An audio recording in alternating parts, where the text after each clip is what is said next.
stand ang Senate bilang they have the sole authority and responsibility in relation to the subject of impeachment as the convening as the impeachment court. Ngunit as a personal opinion, ako po naniniwala po dun sa panig ng ibang mga luminaries na yung forthwith provision ng Constitution would mean agad. And I think that's what the Mandamos petition is talking about. And so I would tend to agree with that petition po. Sir, kumusta na po yung preparations ng prosecution panel? Ongoing naman po. Admittedly, there are difficulties in the sense na dahil hindi pa po gumagalaw yung Senado, wala pa pong rules, hindi pa po namin alam more or less kung ano po mangyayari or what kind of proceedings they would require. So, as out of abundant caution, ang ginagawa po namin sa prosecution team ay general preparations for all scenarios po. Whether we're talking about yung timeline, whether we're talking about which processes would be allowed and disallowed, whether the help or the engagement of external counsel would be allowed, we're preparing for all situations po. Admittedly, kapag gumalaw na po yung Senado, at least preliminarily, at least regarding to the rules, kapag meron na po tayong mas idea kung which processes would be adopted from yung rules of court, which processes would be dealt without, I think that would be easier for us in the part of preparation. But in the meantime po, general preparation po yung ginagawa namin. Sir, still for Congroj, on another topic, kasi may sagot po si Representative Pantaleon Alvarez sa comment nyo on the case he filed about the budget. I-quote ko lang po, ang sabi po niya, naiintindihan natin na minsan tingin ng Congress, korte sila, lasing sa kapangyarihan. Lalo na noong panahon ng Quadcom, kita nyo naman ayaw lang ng sagot mo, contempt ka kaagad, ipakukulong ka pa sa correctional facility kahit na may detention area naman ng House of Representatives. Pero tandaan natin, judicial power belongs to the court and not to Congress. Dito ang nangyaring krimen, nag-insert sila ng mga numero na iniba yung ibig sabihin ng legislative document. Go And ahead. this was in relation to our statements po, no? From previous press con. Tama Yes, po ba? sir. Well, we respect siguro po the opinion of the good congressman. Ang sa tingin ko lang po ay I'm not sure where that is coming from po. Kasi yung comments niya po, I remember, it's likening the Congress to a court na there was mention of probable cause po, no?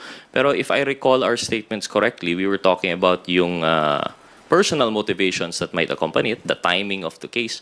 Hindi pa naman po kami dun sa merits of the case itself. So wala naman po kaming sinasabi dun sa probable cause. At least ako personally, yung if I recall correctly, yung binabanggit ko is the timing of the filing of the case. Bakit na ngayon lang po?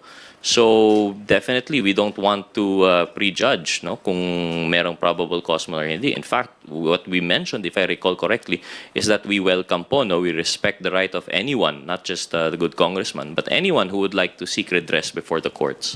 So tama naman po yung ginawa niya. It's just that we don't agree. Personally, I don't agree with the mode, and I don't agree with the timing po, no. I mean, there was just doubt regarding that. But then for that response po, no, I feel like nalilis po ulit yung issue instead of answering it head on po, no. But again, we respect it. So at the end of the day, nandun naman po yung kaso na file na po nila. So if we're going to talk about the merits, let's just see what they decide na lang po siguro. Sir, you mentioned yung timing. May sagot po siya doon, ang sabi niya, nalaman lang nila yung insertions January 18, tapos pinag-aralan nila yung issue, but they were able to come up with a complaint within 2 weeks. Opo. So if that is the answer to the timing, then I suppose we take their word for it. We don't want to color it with any malice or bad faith po, no?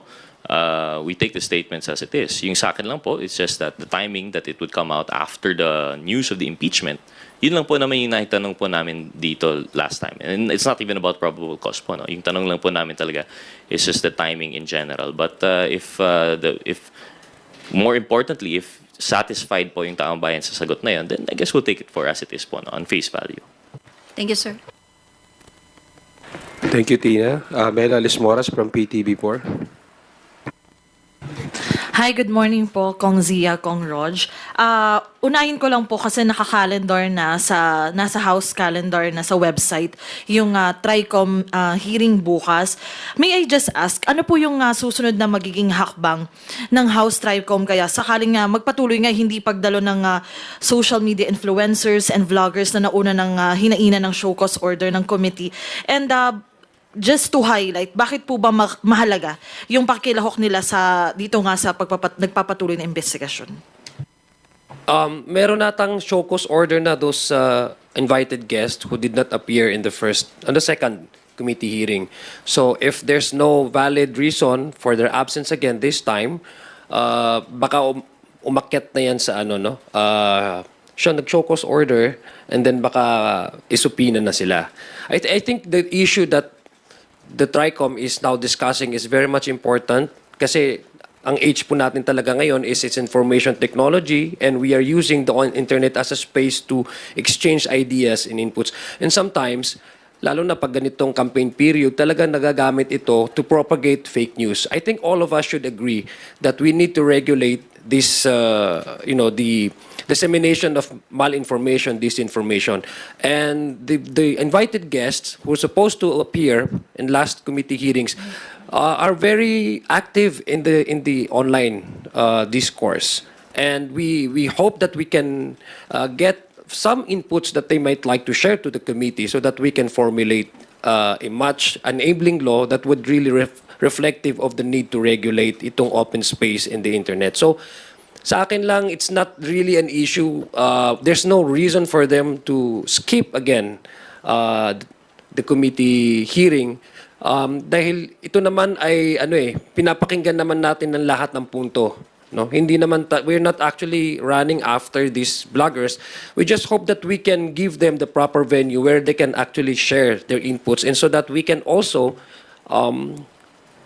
propose a legislation in order to regulate to counter the propagation of this hindi mo mapulis na paglaganap ng malinformation and disinformation. Why is it important? Because democracy should be based on the information should be based on actual facts. We have to provide the public with accurate information so that they can derive a well-meaning opinion. Hindi dapat based on something that isn't true. So I think that is the very anathema of how we uphold democracy. Kung ang mali ang impormasyon, mali talaga ang magiging opinion ng bawat tao, and that would reflect on the kind of system that we would have in the coming days or in the coming years. I think nabanggit naman po ni Chairman Adyong most of the points, no. I agree that yung ating mga vloggers that did not attend, show cause order naman po yung na-issue, and there will be other remedies later on, like subpoena, should they choose not to attend. But we really do feel that importante po na mag-attend po sila kasi nga po yung pinag-usapan po dito ay yung I think lahat naman po tayo ay magsasang-ayon na masama naman po talaga yung fake news, misinformation, malinformation. Kasi nga po, even kahit magkabilang panig po tayo kung ano-ano mga bagay, kung politika for example, no one can agree naman po na good for the country ang fake news. Relying on such tactics po talagang it's to no benefit to anyone. As we saw nga po sa previous hearing, kahit po there are personalities admittedly have different opinions on things. I believe it was a Chair Ace and there was a private person there, si Ms. Tikia, I think, and they had a productive discussion on po, which was helpful to the committee. It was very enlightening. So I think we have to reiterate po yung aming imbitasyon sa mga vloggers na ito, yung mga other personalities that were invited, that we're just looking for a proper discourse, especially in consideration. Why I think it's important is that we're already touching on the surface yung tinatawag na foreign interference. Nabanggit po ito by one of the resource persons, I think it was Press One, na there was a link between misinformation and allegedly Chinese-owned accounts, Chinese backing. There is allegedly a link between Chinese backing of misinformation in the West Philippine Sea and political campaigns for certain individuals in the country. So I think doon palang very important. I think another issue that we have to discuss thoroughly sa TRICOM is yung commercialization po ng vloggers. Freedom of speech, understandable po yun. It's a right of everyone. Pero pag binibenta mo na po yung iyong salita para sa salapi, di ba? If you are selling your opinion to the highest bidder, and if that highest bidder is a foreign entity, I think there should be some limitations. There should be some punitive actions po, no? In relation to that. And I think that's why especially important yung TRICOM. Yung problem with the previous, in past years, masyadong nasanay po yung tao sa fake news. Nasanay na po tayo sa hyperbole. Nasanay na po tayo sa pagbibiro na we can't take anything seriously anymore. So that's one more thing. We have to be accountable for our words. I think yun lang po yung bottom line ng TRICOM. Yun na po. Okay. And another question lang po, speaking, may mga nabanggit na kayong China, politika. Tanong ko lang din po sana yung reaksyon nyo dun sa mga naging matapang na pahayag ni Pangulong Marcos sa campaign rally ng Alyansa para sa Bagong Pilipinas sa Carmen, Davao del Norte, kung saan na hinikayat niya yung mga kandidato ng administrasyon na sinabi niya ngang walang bahid ng dugo ng mga biktima ng EJK at hindi sunod-sunuran sa China. Hinikayat din ng presidente yung mga botante na wag hayaang bumalik muli ang bansa sa panahon ng dilim at lagim na tila tumutukoy sa nakaraang administrasyon. Ayon mismo sa Pangulo ay pumayag na gawin umano nga probinsya ng China ang Pilipinas. Ibinugaw ang ating bayan bilang sugalan ng mga dayuhan at hinayaang umapaw ang dugo ng mga inosenteng mga bata na inagawa ng kinabukasan dahil sa kanilang pagpatay. Ano pong masasabi niyo dun? Ako po, I think we welcome those remarks. Personally, gaya ng sinabi po natin in the last press con, it's about time po naging issue-based po tayo, especially for elections. Hindi na po tayo personality politics. During the last time that we had this discussion, I believe yung pinag-usapan natin dito ay kung ano yung stance po ng senador tungkol sa impeachment complaint. And now we have brought to the fore other issues po. No? Anong stance ng ating mga senador sa EJK? Anong stance ng ating mga senador sa China, sa West Philippine Sea? And I think it's a good thing. It is well appreciated po siguro na na-highlight po ito ng ating presidente. I'm not saying po no, that it should resort to, kasi yung iba po, based on those statements, may nagsasabi na smear campaign. I don't think it's smear campaign when we're just talking about issues po, no? We're talking about issues. How do these candidates feel about these issues? Where do they stand? So, I think it's very important now na sa taong bayan, dapat maalala po natin yung mga issue na ito kapag nagboboto na po tayo, bumuboto. We have to consider po where their stances. General statements naman po yun, but they are powerful statements. I think it really highlights po the need to really look into the credentials, not just yung achievements, but their stances po rin po talaga. So, personally, unfortunately, nagiging malaking headliner po yan. Team Pilipinas versus Team China. And syempre, doon tayo sa Team Pilipino, di ba? Team Pilipinas tayo. So, suriin po talaga natin kung ano po talaga yung stance natin. There will be a lot of campaign promises. There will be a lot of statements na he said, she said. But at the end of the day, saan po talaga sila talagang nakatayo? Yun po, I guess, yung issue doon. But in addition to that, I think the president is coming from a position where the effects of these bad policies, the effects of this are we still continue to feel it. No? Being the president, meron naman siyang access doon sa nangyari na mga policy na hindi talaga epektibo.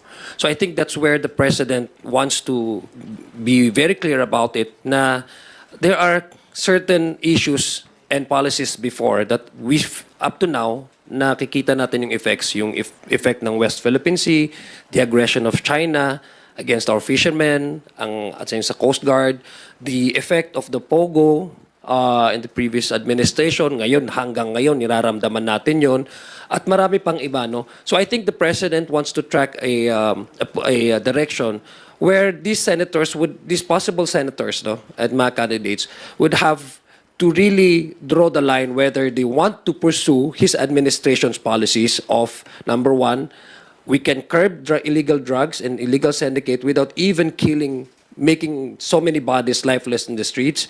There are certain policies that we can implement without necessarily resorting to violence. That's number one. Where do you stand on this ground? Number two, when it comes to the incursion of China, where do you stand on this ground? Would you be for the Philippines and protecting the integrity of the country, or where do you be koto to the Chinese incursions? So I think this is a very clear position where the president wants to educate the public that, the effects of the past policies of the past administration hanggang ngayon nararamdaman natin, and we're doing so much to addressing those questions. So ako naniniwala ako dun sa stand ngayon ng presidente na sa panahon ngayon ang politika hindi dapat tama nga yung sinabi ni Kong Rog, hindi dapat siya personality based. The people should be given information, and the accurate information, so that they can decide on their own, not based on which person they would prefer to see there in the Senate, but based on the candidate's stand on certain important national issues. Opo, and sorry, last na po, Kong Sia. Just a quick follow-up. You have a statement din po kahapon about, just to have it on record, can you just please elaborate your statement na NBI should look into former President Duterte's kill threat against senators? Well, it's so disheartening, for a public official, especially those who have served as our president, to say these things, to threaten. Say na mas madali lang sabihin na patayin na lang natin yung mga senators. In the past, we've heard him threatening illegal pushers, drug syndicates, etc. Napatahin itong mga illegal drug lords, tsaka mga illegal pushers. But he mentioned that he made those threats in the context of the war against drugs, to curb, to free our streets from the illegal drugs syndicate. But this time it was said in a context where he has candidates, and there are also candidates on the other side running for the same position. So medyo hindi siya, para sa akin, it's really it should concern all of us, because hindi dapat man normalize yung salita na patayin, or even sa if you go to mga airports naman, di ka naman talaga po pwedeng mag-bomb joke yung bomb threat na jokes, kasi automatically you'll be, mapupusasan ka. How much more, for example, for say that out in the public? But it's the issue really. My point that I'm trying to drive at is, if you're an individual who enjoys or wields a certain influence, you have to be more circumspect about what you say, because people, your followers, may think na seryoso ka. That's why, pag sinasabi na joke, when will it end? We don't know which one is joke and which one is not. So I think we have to be more circumspect about how we say things out in the public, especially if the occasion calls for a choosing of new leaders in the country. So yun yung aking position doon at pananaw, na hindi dapat agad-agad natin ma-normalize at ma-trivialize yung mga threat na dali-dalian mo lang sabihin, pumatay or patayin. Thank you, Mela. Up next, we have a question from Elson Quismondo.